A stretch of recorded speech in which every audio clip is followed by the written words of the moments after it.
ఈ hair transplantation అనేది ఎవరికి సూటబుల్ అనేది కూడా చాలా మంది డౌట్.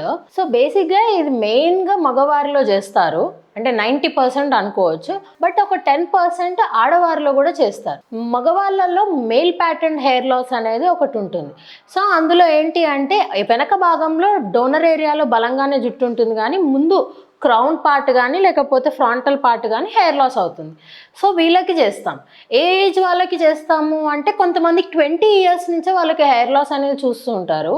సో, 20 ఇయర్స్ నుంచి మనకి ఏజ్ లిమిట్ లేదండి. ఒక 55, 60 ఇయర్స్ వాళ్ళకి గూడా మేము చేస్తూ ఉంటాం. సో, ఇది బేసిక్‌గా అందరికీ సూటబుల్. అలాగే ఆడవారిలో ఏంటి అంటే కొంతమందికి female pattern of hair loss అనేది ఉంటుంది. ఆ ముందు భాగం అంతా గూడా పల్చగా కనిపియడము, ఇట్లా పాపడి తీసినప్పుడు గూడా హెయిర్ అంతా గూడా ఎక్కువ కనిపియడం అలా ఉంటుంది. సో, అలాంటి వాళ్ళకేంటి అంటే నో షేవ్ మెథడ్‌లో చేస్తాము. అంటే వాళ్ళకి గూడా వెనక నుంచే తీసుకుంటాము. మొత్తం హెయిర్ అంతా గూడా షేవ్ చేయాల్సిన అవసరం లేదు. కొంచెం భాగం వరకు షేవ్ చేసుకొని అక్కడి నుంచి ఈ బలమైన హెయిర్ ఏదైతే ఉందో ముందు ట్రాన్స్‌ప్లాంట్ చేస్తాం. దాంతోని చాలామంది చాలా సాటిస్ఫైడ్ ఉంటారు అండ్ 100% రిజల్ట్ చూడవచ్చు.